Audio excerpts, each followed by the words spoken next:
அண்ணா திமுகவும் திமுகவும் மாறி மாறி தெற்கு என்ற பெயரிலே படித்த வேலையில்லா இளைஞர்களை வடிகட்டக்கூடிய அயோக்கியத்தனமான நடவடிக்கையில் இவர்கள் ஈடுபட்ட காரணத்தினால்தான் இந்த டெட்டு, இந்த நியமன தேர்வு, அப்புறம் நீட்டு, ஸ்லெட்டு, வெட்டு எல்லாமே. நீட்டு வேணாம் சொல்றதா, டெட்டு வேணாம் ஏன் சொல்லக்கூடாது? நாங்க சொல்லிக் கொண்டிருக்கிறோம். நீட்டு வேணா, டெட்டு வேணா. எதுக்குடா டெட்டு?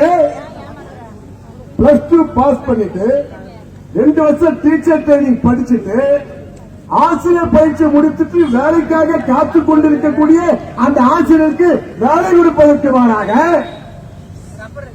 நீ டெட்டு என்ற பெயர்ல வடிகட்டக்கூடிய இந்த அயோக்கியத்தனமான திட்டத்தை தமிழக முதல்வர் ஜோசப் விஜய் அவர்கள் முதலாவதாக ஏற்க வேண்டும், செயல்படுத்த வேண்டும். நான் பதிவு செய்ய விரும்புகிறேன். அதுக்கு முன்னாடி மின்வாரியத்துறை வெள்ளை அறிக்கை வெளியிட்டார்ல நிர்மல்குமார், வெள்ளை அறிக்கை வெளியிட்டது என்ன சொன்னாரு? மின்வாரியத்தில் 69,000 பணியிடங்கள் காலியாக இருக்கிறது. உடனடியாக 15,000 பேரை போடுவதற்கு முதல்வர் ஜோசப் விஜய் அவர்கள் உத்தரவிட்டிருக்கிறார் என்று சொன்னாரே. அதுபோல ராஜ்மோகன் அவர்கள் வெள்ளை அறிக்கை வெளியிட வேண்டும். இந்த 15,000 பேருக்கு வேலை கொடுக்க அறிவிப்பை இந்த போராட்டத்திற்கு பிறகு கல்வி அமைச்சர் ராஜ்மோகன் அவர்கள் அறிவிப்பு வெளியிட வேண்டும். பிளஸ் 2 பண்ணிட்டு டீச்சர் ட்ரைனிங் 2 வருஷம் முடிச்சுட்டு டெட் பாஸ் பண்ணிட்டு அதுக்கப்புறம் ஒரு டெட் சொன்னா எவன்டான எந்த அதிகாரி யாரை ஏமாற்றுவதற்காக இந்த நியமன தேர்வு டெட்டு 13 வருட காலமாக போராடி கொண்டிருக்கக்கூடியவர்களை வடிகட்டி அதனை தமிழக முதல்வர் ஜோசப் விஜய் அவர்கள் இந்த கல்வித்துறை அதிகாரிகளை தயவு செய்து நீங்கள் நம்பாதீர்கள். அதிமுக ஆட்சி காலத்தில், திமுக ஆட்சி காலத்தில் என்னென்னலாம் மோசடியான திட்டங்களை உங்களுக்கு காட்டி ஆசிரியர்கள் பணியிடமே போடாமல் கெடுத்தார்களோ அதே வேலையை காவல் காட்சியில் செய்வார்கள்.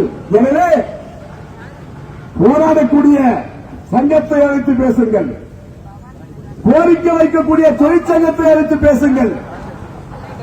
அவர்களுடைய கோரிக்கை என்ன, அந்த கோரிக்கையின் நியாயம் என்ன என்பதை நீங்கள் நேரடியாக உணர வேண்டும். 6 மாத காலம் தேர்வு காலம் என்று சொல்லுகிறார்கள். இந்த 6 மாத காலம் இந்த நியமன தேர்வில் தேர்ச்சி பெற்ற இந்த ஆசிரியருடைய அவலத்தை நீங்கள் கல்வி அமைச்சர் மூலமாக அழைத்து பேசி முதலாவதாக தெரிந்து கொள்ள வேண்டும். 13 வருஷமா அவங்க படுற பாட்டை நீங்கள் புரிந்து கொள்ள வேண்டும்.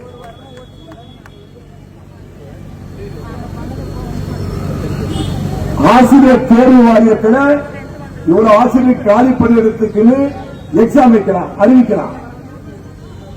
அந்த தேர்வு அறிவிப்பை யாராக நிறுத்துறது?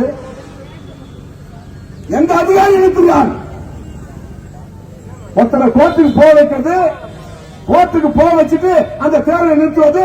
13 ஆண்டு காலமாக பாஸ் பண்ண ஆசிரியர்களுக்கு வேலை கொடுக்க சொன்னா எதுக்குடா டெட் தேர்வு வச்ச, எதுக்குடா நியமன தேர்வு வச்ச? இந்த நியமன தேர்வு என்பது சாதாரண தேர்வு இல்ல.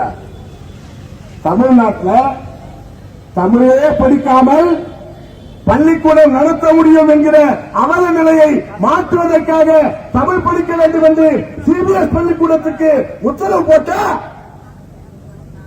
நான் தமிழ் படிக்க மாட்டேன் அப்படியே வருவன் சொல்றான்.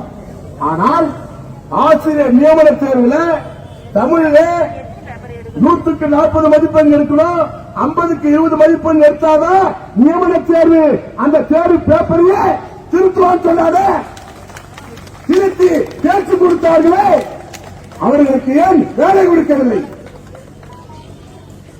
கடந்த கால திராவிட முன்னேற்ற கழக அரசு கல்வித்துறை அதிகாரிகள் தவறான வழிகாட்டுதலில்